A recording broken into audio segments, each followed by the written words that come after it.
Assalamualaikum warahmatullahi wabarakatuh. Semoga kalian dalam keadaan sehat walafiat tanpa kekurangan apapun. Sebelum kita belajar atau memulai aktivitas hari ini, silakan berdoa menurut agama dan keyakinan masing-masing. Berdoa mulai.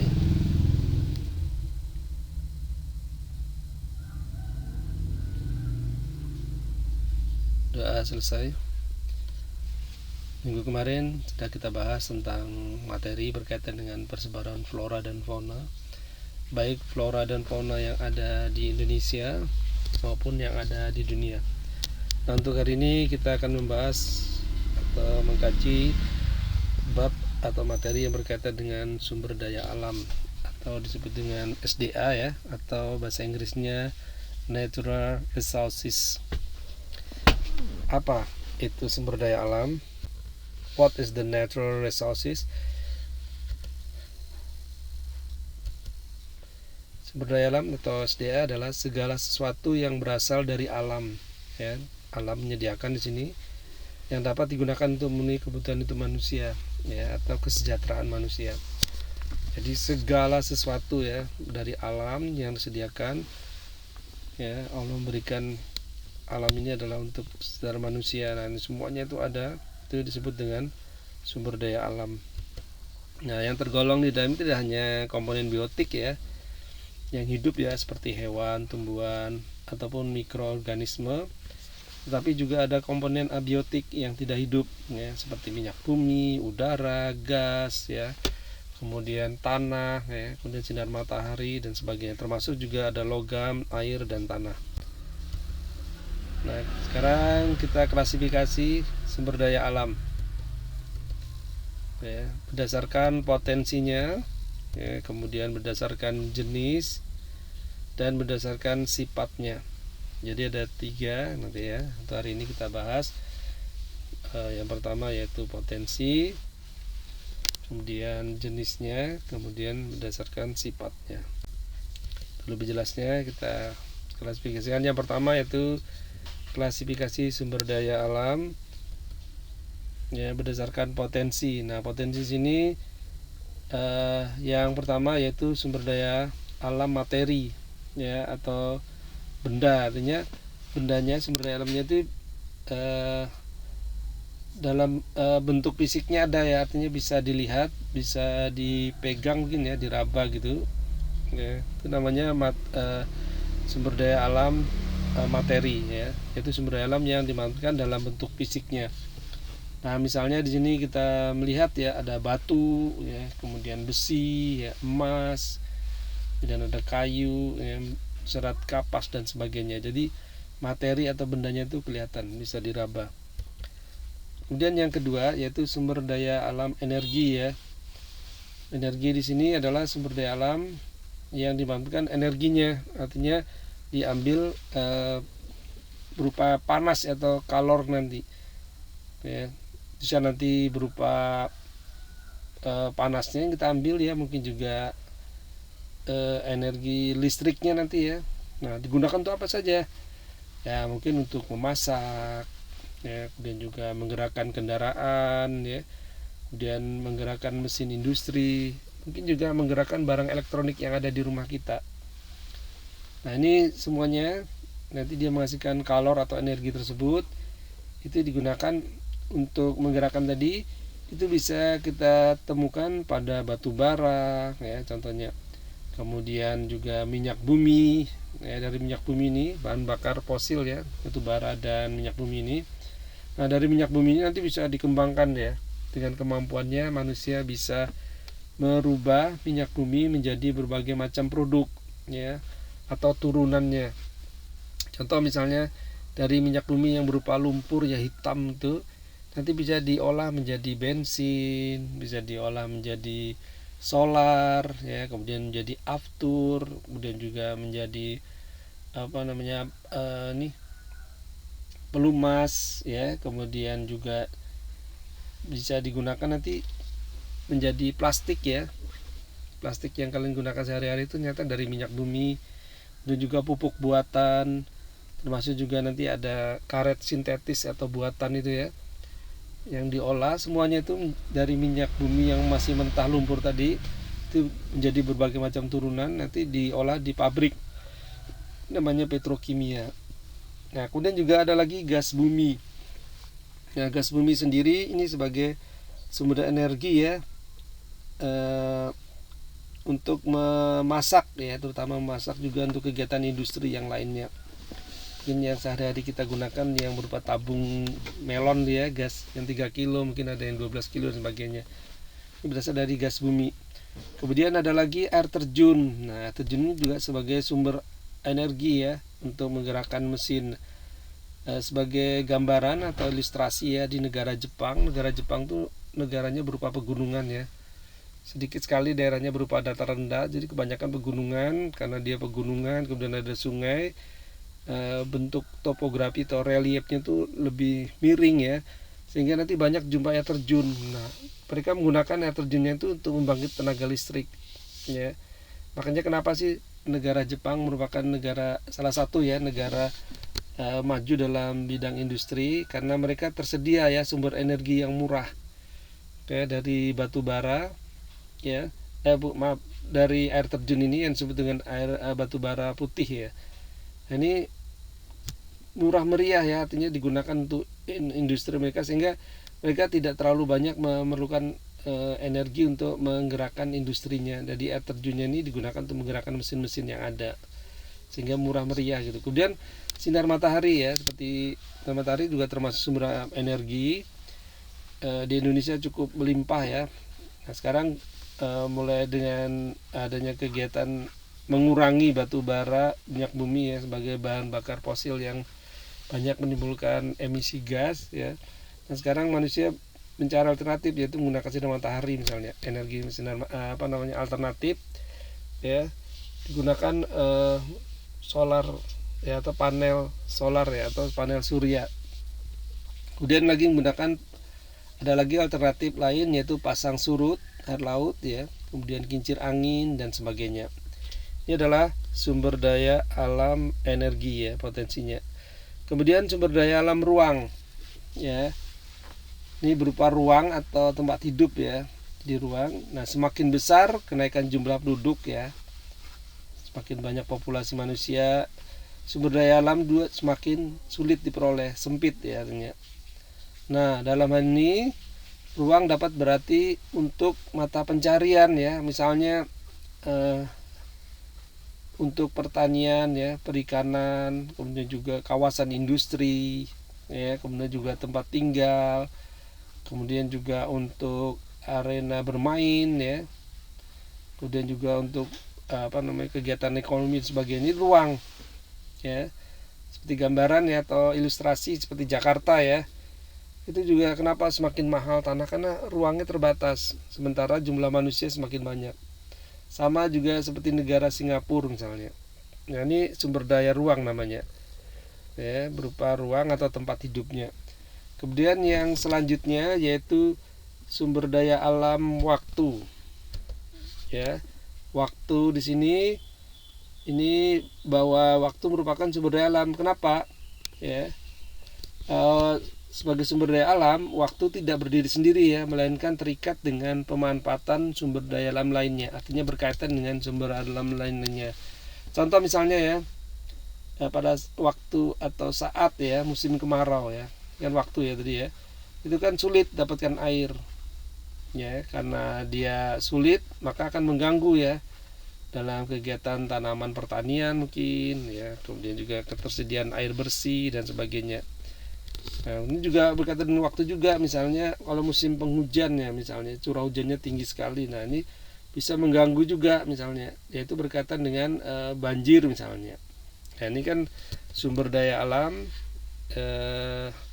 berupa waktu. Jadi saya bahas kembali bahwa klasifikasi yang pertama yaitu berdasarkan potensi ya, potensi segala sesuatu yang masih tersimpan maupun yang sudah kelihatan yang di alam, itu dibagi menjadi 4 sini.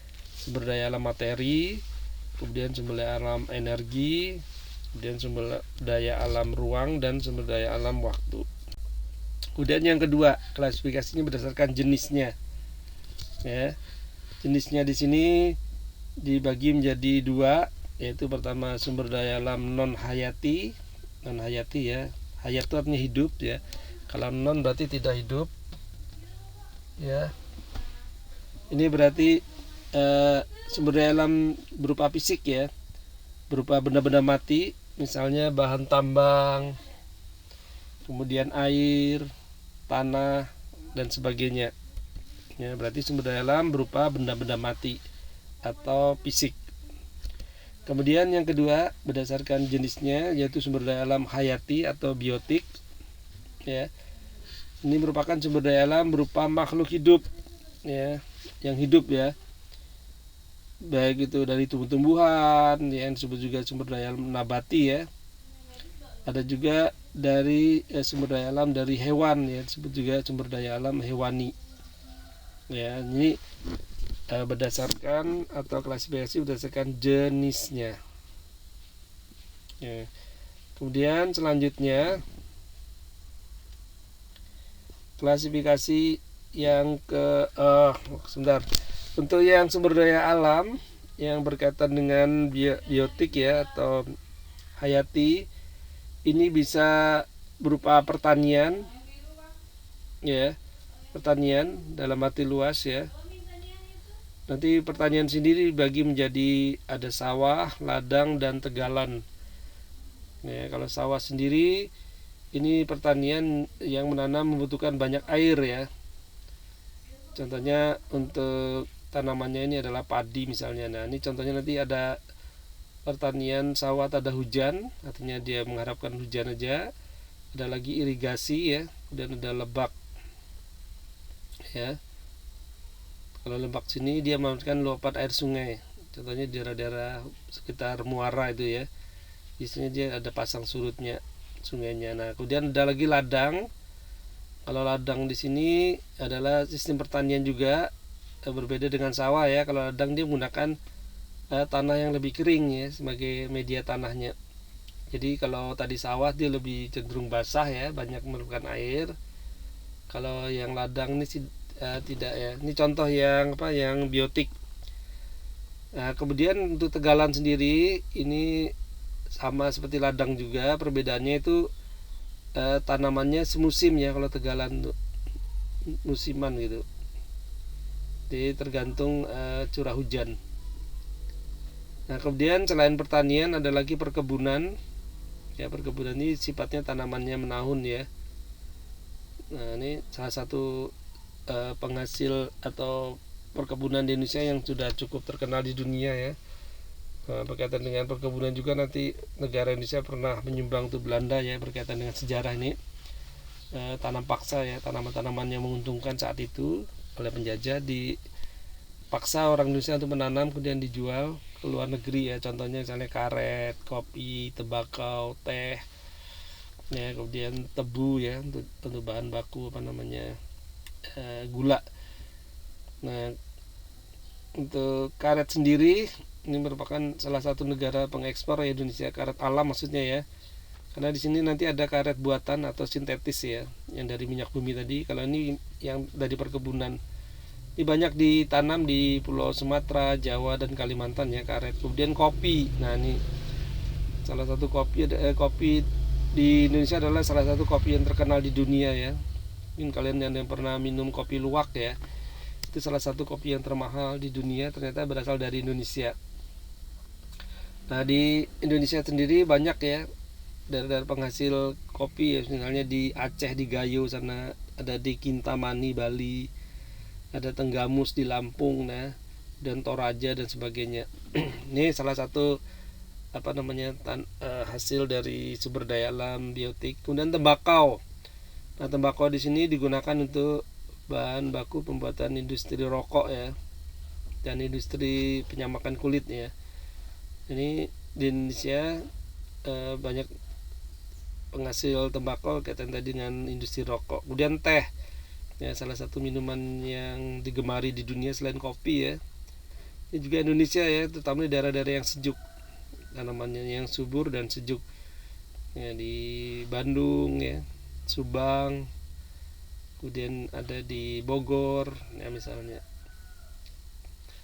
Kemudian ada lagi, ini berkaitan dengan tebu ya. Nah, tebu ini jalan baku pembuatan gula ya. Indonesia dia terkenal di dunia ya penghasil tebunya.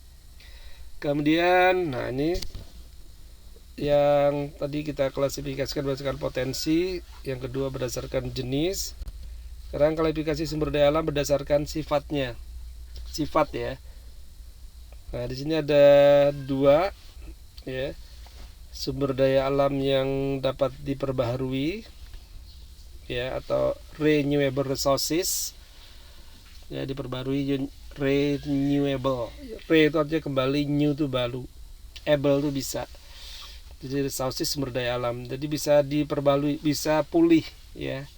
Setelah kita pakai, kita konsumsi habis, dia akan bisa tersedia kembali.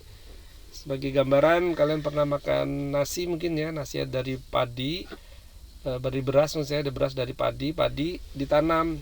Hari ini kita makan habis, ada lagi besoknya telur ya, kemudian susu dan sebagainya.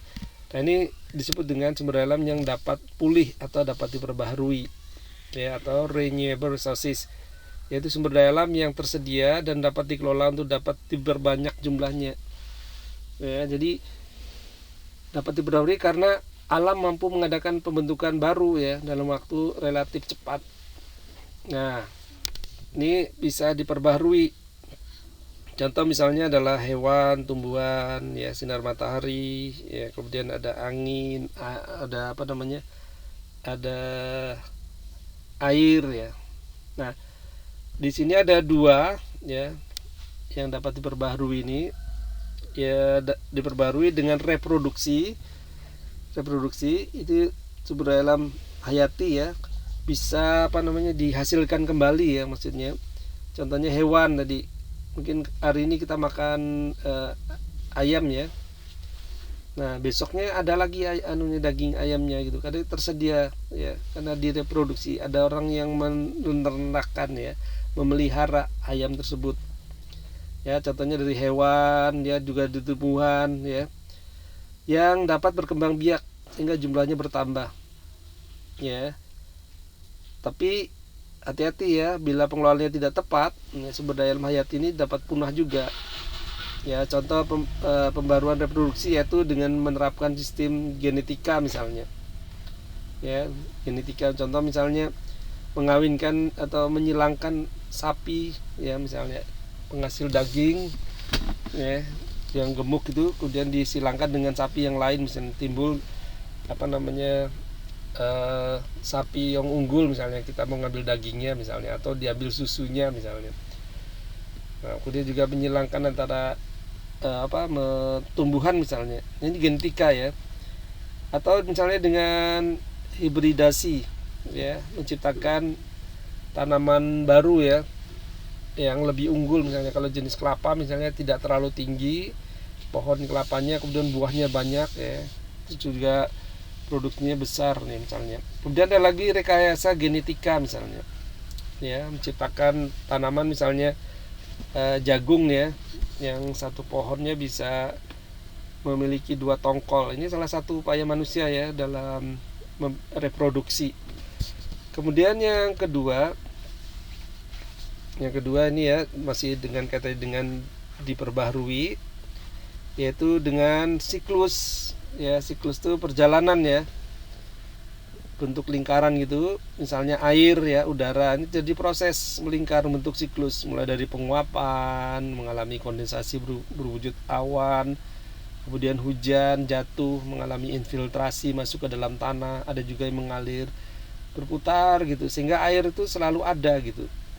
Nah, itu maka dikatakan siklus. Nah, ini termasuk sumber daya alam yang bisa diperbarui karena dia selalu ada ya. Contohnya tadi air, udara misalnya ya, atau sinar matahari. Nah, itu selalu ada nih jumlahnya ya. Sinar matahari ini dapat diperbarui karena di alam sudah tersedia melimpah gitu, termasuk udara dan air. Ini yang pertama ya, sumber daya alam yang dapat diperbarui atau renewable resources. Nah, kemudian yang kedua ini adalah sumber daya alam tidak dapat diperbaharui ya, tidak dapat diperbaharui. Artinya apa? Nah, artinya di sini, atau saya ulang lagi, tidak dapat diperbarui atau unrenewable resources. Itu artinya tidak, re itu kembali, new itu baru, able tidak, artinya tidak bisa diperbarui kembali. Artinya sumber daya alam ini terdapat dalam jumlah yang relatif statis ya. Statis artinya tetap, karena tidak ada penambahan ya, atau mungkin pembentukannya sangat lambat, lama jutaan tahun ya, bila dibandingkan dengan umur manusia. Nah ini ya dikatakan sumber daya alam yang tidak dapat diperbarui atau renewable resources, yaitu sumber daya alam yang jumlahnya relatif statis ya, atau tetap, karena tidak ada penambahan, atau pembentukannya sangat lambat atau lama, bahkan jutaan tahun ya, dibandingkan dengan umur manusia. Nah, pembentukannya juga memerlukan waktu ratusan bahkan jutaan tahun ya. Manusia tidak dapat memanfaatkan ya selama 2 atau 3 generasi. Nah, ini sumber daya alam ini dapat habis. Ya. Nah, di sini disebut dengan sumber daya alam tidak dapat diperbarui. Ya. Itu sumber daya alam yang memiliki jumlah terbatas dan tidak dapat diperbanyak jumlahnya. Nah, sebagai contoh di sini ya, yaitu hampir semua bahan tambang ya. Hampir semua bahan tambang itu termasuk sumber daya alam tidak bisa diperbaharui ya, tidak bisa diperbaharui. Contoh misalnya bahan mineral ya, mineral tuh seperti magnesium ya, kemudian kalsium ya, kalsium karbonat ya, minyak tanah atau minyak bumi, kemudian gas bumi, batu bara ya, barang tambang dan sumber daya fosil lainnya ya. Berdasarkan daya dan nilai konsumtifnya, sumber daya ini dibedakan menjadi 2 ya, menjadi 2. Pertama, sumber daya alam yang tidak cepat habis ya, tidak cepat habis ya, tidak cepat habis karena nilai konsumtifnya terhadap barang itu relatif kecil ya. Kemudian juga manusia hanya memanfaatkannya dalam jumlah sedikit ya, kemudian barangnya itu atau sumber daya alam itu dapat dipakai berulang-ulang ya, sehingga tidak cepat habis ya. Sebagai contoh misalnya kalian pernah lihat namanya intan, itu kan dipakai terus ya, dia tidak hilang ya, tidak tidak musnah ya, dipakai. Kemudian batu permata ya, seperti zamrud mungkin ya, safir dan sebagainya itu, kemudian merah delima dan sebagainya itu kan dipakai terus ya, artinya dia bisa dipakai berulang-ulang dan tidak cepat habis. Termasuk juga emas di sini. Jadi semua logam mulia ya, emas, kemudian intan, batu permata tadi, ini termasuk sumber daya alam yang tidak cepat habis ya, tapi dia tergolong tidak dapat diperbaharui karena waktunya lama tadi pembentukannya. Kemudian sumber daya alam yang cepat habis yang kedua, ini nilai konsumtifnya kan barang itu relatif tinggi ya, artinya pemakaiannya banyak ya, tinggi, kemudian manusia menggunakan dalam jumlah banyak. Nah ini kemudian juga cepat habis. Di samping itu juga sukar didaur ulang ya, di recycle tuh susah gitu. Contoh misalnya bensin. Nah kalau kita pakai bensin ya, bahan bakar bensin tuh ya udah solar ya, aftur, mungkin menggunakan pertamax, pertalite, itu sekali pakai habis sudah ya, tidak tidak bisa pulih kembali.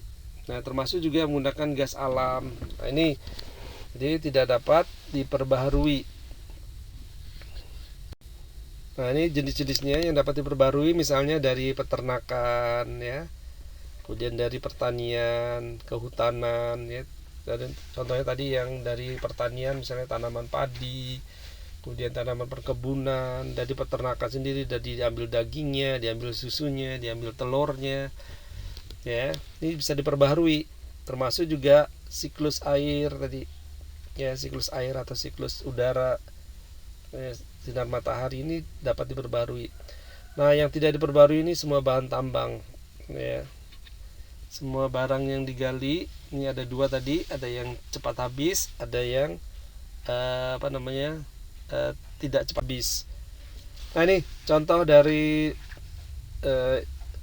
gambaran dari atau contoh dari sumber daya alam yang energi tadi yang digunakan untuk pembangkit listrik, ya ini alternatif ya, mencari sumber daya alam lain pengganti fosil dari minyak bumi.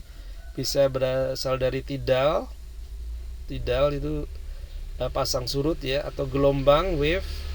Ini penggerakannya bisa menghasilkan listrik ya. Ini udah dipraktekkan di negara Perancis ya, menggunakan pasang surut air laut membangkit listrik menggunakan kincirnya juga. Kemudian kincir angin, wind, ini angin. Ini kan di alam kan tadi melimpah ya, sumber daya alamnya bisa diperbarui karena dia mengalami siklus tadi, ini selalu ada gitu, sehingga menggerakkan ini kincir kemudian menghasilkan listrik. Termasuk juga penggunaan panel surya ya, atau solar panel.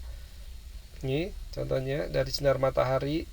Ini digunakan untuk daerah-daerah yang susah atau sulit diakses oleh PLN, sehingga masyarakatnya bisa menggunakan sumber daya alam dari sinar matahari ini. Kemudian ada lagi nuklir. Nah, ini nuklir sebagai gambaran ya, yang pernah saya baca itu 1 gram. Nah, untuk saya sendiri bahwa nuklir sendiri itu ada uranium dan plutonium ya, bahan kimianya. Nah, uranium itu 1 gram ya, seperti anting-anting bayi ya, yang di waktu bayi perempuan lahir itu 1 gram kecil sekali itu bisa menggerakkan atau menghidupkan listrik 1 Jakarta katanya. Ya, ini betapa kecil tapi hasil energinya luar biasa ya, dari nuklir. Nah, cuma di Indonesia belum ya, karena teknologinya cukup tinggi dan juga dampak untuk lingkungan juga kita belum segitunya ya, seperti negara Jepang atau negara Perancis, Amerika sebagainya, mereka sudah menggunakan alternatif nuklir ini.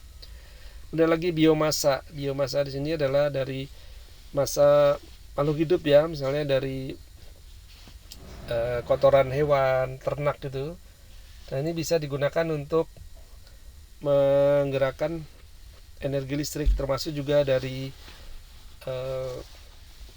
biomasa dari gambut ya, sisa dari tumbuhan yang membusuk di rawa-rawa itu bisa digunakan untuk ini pembangkit listrik. Nah, ini sudah dilakukan di negara Finlandia ya, negara-negara Eropa Utara sana.